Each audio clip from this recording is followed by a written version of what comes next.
Supreme court ने दिल्ली में पटाखों को लेकर अब अनुमति तो दे दी है, लेकिन वो हरे पटाखे होने चाहिए। और किस तरीके से दिखते हैं हरे पटाखे, और आने वाले समय में क्या जल्द से जल्द दुकानों में ये मिलना शुरू हो जाएंगे, लोग भी इस सवाल को लेकर चिंतित हैं। और हम बात करेंगे ट्रेडर्स एसोसिएशन से। यहाँ पर कुछ लोग हमारे साथ मौजूद हैं।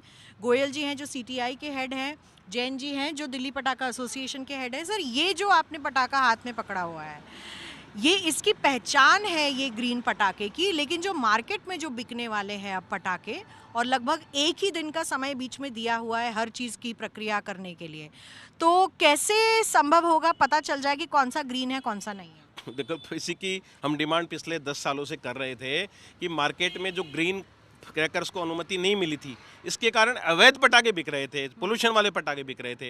अब सुप्रीम कोर्ट ने जो अनुमति प्रदान की है उसके लिए हम सबसे पहले तो माननीय कोर्ट का धन्यवाद करते हैं। और दिल्ली में लेके 180 के आसपास स्थायी लाइसेंस धारक पटाखा कारोबारी हैं जो जिनकी पीढ़ियां पटाखों के व्यापार में बीत गई हैं। और जो ग्रीन क्रैकर्स होते हैं, ये ग्रीन क्रैकर्स पोल्यूशन रहित होते हैं, बाकायदा नीरी द्वारा सर्टिफाइड है, QR कोड लगा होता है। अब QR कोड को स्कैन करेंगे तो बाकायदा सारा उसका कंजप्शन इंग्रेडिएंट्स आएगा। और ये जो ग्रीन क्रैकर्स होते हैं, इनमें बेरियम नहीं होता, सल्फर डाइऑक्साइड नहीं होता, नाइट्रोजन ऑक्साइड नहीं होता।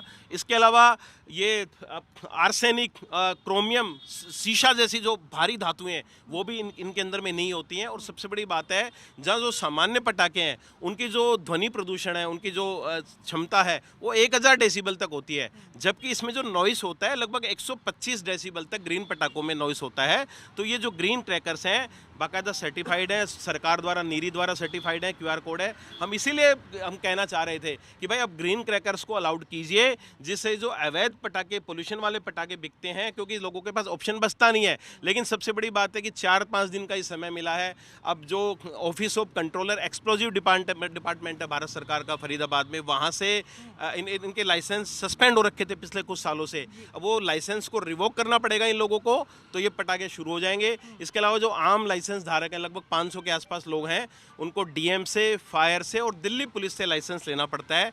तो मैं सरकार से, प्रशासन से अनुरोध करता हूं कि एक दिन के अंदर में ये लाइसेंस की प्रक्रिया पूरी कर दी जाए, जिससे कि कल से ही हम लोग शुरू करें। और 18 तारीख से 21 तारीख तक जो माननीय कोर्ट ने अनुमति प्रदान की है, 18 तारीख से ही लोगों को जगह जगह पे लाइसेंस वाले जो पटाखे हैं, ग्रीन क्रैकर्स मिलने शुरू हों, जिससे अच्छे से प्रदूषण रहित दिल्ली वासी और बच्चे जो खासकर इंतजार करते हैं, वो धूमधाम से प्रदूषण रहित दिवाली आतिशबाजी करके मना सके।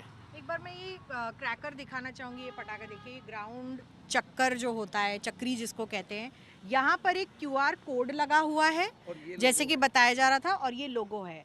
हालांकि कई पटाखों में आपको सिर्फ ये लोगो दिखाई देगा और QR कोड नहीं दिखाई देगा, तो क्या वो पटाखे भी ग्रीन माने जाएंगे? नहीं जी, नहीं। अच्छा, QR कोड होना ये होना चाहिए, चाहिए, दोनों चीजें। हाँ जी, ये देख लीजिए, ये QR कोड हाँ जी, और ये नीरी का जो लोगो है, ये नीली का लोगो है, ये दोनों होने चाहिए। हाँ जी, पटाखों हाँ जी, हाँ जी। अब जैसे गोयल साहब कह रहे थे कि इतने सारे लाइसेंसेस रिवर्क करने पड़ेंगे, एक दिन में हो जाएगा? हाँ मैम, हो जाता है, क्योंकि एक्चुअली में उनके पास तो कंप्यूटर में डाटा फीड होता है और वो कंप्यूटर से ही कर देते हैं, तो हो जाता है। तो सबसे पहले मैं अपनी टीम की तरफ से, मैं दिल्ली फायरवर्क्स एसोसिएशन से हूँ, प्रेसिडेंट हूँ, बाकी मेरी टीम और भी आई हुई है, ये हैं और सोनू जी हैं। तो सबसे पहले मैं सुप्रीम कोर्ट का धन्यवाद करता हूँ कि इतना अच्छा फैसला उन्होंने दिया है, उनका बहुत बहुत धन्यवाद। हमारे दिल्ली सरकार, CM श्री रेखा गुप्ता जी, सिरसा साहब, और अपने श्री कपिल मिश्रा जी और मनोज तिवारी जी, हर्ष मल्होत्रा जी, इन सब का मैं धन्यवाद करता हूँ। इन्होंने हमारा बहुत साथ दिया है। हम काफ़ी सालों से परेशान थे, काम कर नहीं पा रहे थे। दीपावली पे हमेशा बंद हो जाता है फायर क्रैकर्स। दूसरी बात क्या है कि अनऑथराइज काम स्टार्ट हो जाते हैं, तो उसमें हमारा कोई रोल नहीं होता। हम जितने दुकानदार हैं, हम बहुत सावधानी से काम करते हैं, हर चीज़ का ध्यान रखते हैं कि हमारे को कोई परेशानी ना आए, क्योंकि लाइसेंस वाला हमेशा परेशानी में आता है। दिक्कत कोई करता है, परेशान लाइसेंस वाला होता है, क्योंकि अनऑथराइज के पास तो जाने में टाइम लगेगा, लाइसेंस वाले के पास सबसे पहले पहुंच जाते हैं, डाटा होता है उनके पास में। तो हम बिल्कुल सावधानी से काम करते हैं और इन सब का धन्यवाद करते हैं कि इस बार इन्होंने हमें मौका दिया है। हम पूरी 100% कोशिश ये रहेगी कि हमें जो बोला गया हम उसी पे खरे उतरें, और आगे भी उनसे, सरकार से और सुप्रीम कोर्ट से ये दरख्वास्त करते हैं कि हमारा पटाखा परमानेंट चलाए रखें, ताकि हमें रोजी रोटी मिलती रहे और हमारे बच्चे भूखे ना मरे। क्योंकि क्योंकि इन पटाखों में भी इस तरीके का जो पैकेजिंग है वो किया गया है, तो हम बार बार एम्फसाइज कर रहे हैं कि जो लाइसेंस्ड विक्रेता हैं उन्हीं से पटाखे लिए जाएं। हाँ जी। इनकी तमाम दुकानें होती हैं दिल्ली भर में, आप देखेंगे यहाँ पर भी देखिए ये जो अनऑथराइज्ड या पे ऑथराइज नाम लिखा हुआ है, किस तरीके से ये रॉकेट है, यहाँ पे QR कोड भी लगा हुआ है और नीरी सर्टिफाइड ये पटाखा भी है।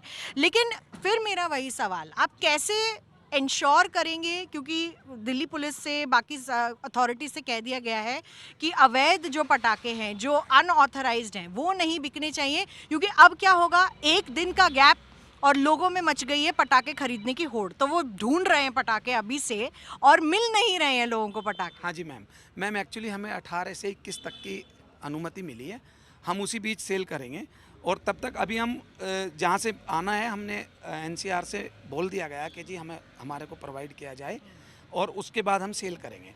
लेकिन सेल बहुत कम होगा, माल बहुत कम आएगा, जिसको भी दे पाएंगे, लेकिन जितना भी कर पाएंगे उसके लिए हम थैंक्सफुल रहेंगे दिल्ली सरकार के, माननीय सुप्रीम कोर्ट के। तो बाकी अगली साल देखेंगे जैसे हमारे को आगे आदेश मिलेगा। पहले के मुताबिक माल कितना कम आप एक्सपेक्ट कर रहे हैं? पहले के मुकाबले मैम हमारे पास 10% माल है, 90% शॉर्ट रहेगा। हाँ, तो टाइम नहीं है हम लोगों के पास सेल करने का, और माल की मैन्युफैक्चरिंग तो होती है बहुत ही कम है, तो 10% की ही उम्मीद है हमारे को, ज़्यादा से ज़्यादा। और इस बार असेसमेंट भी हो जाएगा कि ग्रीन पटाखों का क्या इम्पैक्ट रहता है पूरे दिवाली पर, क्योंकि अक्सर कह दिया जाता है कि दिवाली आ रही है तो पटाखों की वजह से प्रदूषण हो रहा है, लेकिन लोग नहीं समझते हैं कि और भी बहुत सारे कारण होते हैं प्रदूषण फैलने के, चाहे वो पंजाब, हरियाणा, उत्तर प्रदेश से पराली जलना हो, या फिर व्हीकल का ट्रैफिक हो, या फिर डस्ट पोल्यूशन हो, इंडस्ट्रीज डस्ट हो, और जो खामियाजा है ज़्यादातर वो पटाखा व्यापारियों को ही भरना पड़ा है। बिल्कुल जी, यही होता है हर साल के नाम पटाखे का हो जाता है, चल पराली रही है या कोई और आइटम है, नाम पटाखे का होना है। देखिए, इस प्रथा पे तो रोक लगनी चाहिए, जो अनेकों सालों से प्रथा चली आ रही है ना। एक दिन 2 घंटे बच्चों ने पटाखे जला दिए और दिल्ली का पोल्यूशन बस पटाखे ही पटाखे हो गए जी। ये जो प्रथा, ये जो मिथ चला आ रहा है, इस पे रोक लगनी चाहिए। पोल्यूशन के और अनेकों कारण होते हैं, तो ये एक इतना बड़ा सनातन संस्कृति का हमारा दिवाली त्यौहार है, इस पे परमानेंट, जैसे माननीय कोर्ट ने इस बार राहत दी है, परमानेंट दिवाली पे 2 घंटे के लिए पटाखे तो खुलने ही चाहिए। और हम पटाखा कारोबारी जो ग्रीन क्रैकर्स बनाते हैं, ग्रीन क्रैकर्स में व्यापार करते हैं, हमारे पास तो पूरे मापदंड है, तो सरकार आके चेक कर ले, प्रशासन चेक कर ले। होता क्या है कि अवैध की आड़ में हमारे जो लीगल स्थायी लाइसेंस धारक हैं, कई बार उन पे गाज गिर जाती है इनकी। बिल्कुल, और देखना ये होगा कि किस तरीके से ग्रीन पटाखे क्या कमाल करेंगे इस बार दिवाली में, क्योंकि सुप्रीम कोर्ट ने अनुमति दे दी है। अब लोग जो हैं पटाखे अभी से ढूंढना शुरू हो गए हैं, और ये बता दिया गया है कि माल कम मिलेगा, इसलिए लगातार आपको दुकानों में जाकर देखना पड़ेगा कहाँ पर ग्रीन पटाखे मिल रहे हैं। लेकिन ये ज़रूर इंश्योर कीजिए, ये जो QR कोड आपको दिखा रहे हैं बार बार, यही ग्रीन पटाखा है। QR कोड लगा होगा और साथ में ये लोगो भी लगा होगा, इसी से ग्रीन पटाखे की पहचान होगी। अजय ठाकुर के साथ मिलन शर्मा, आज तक।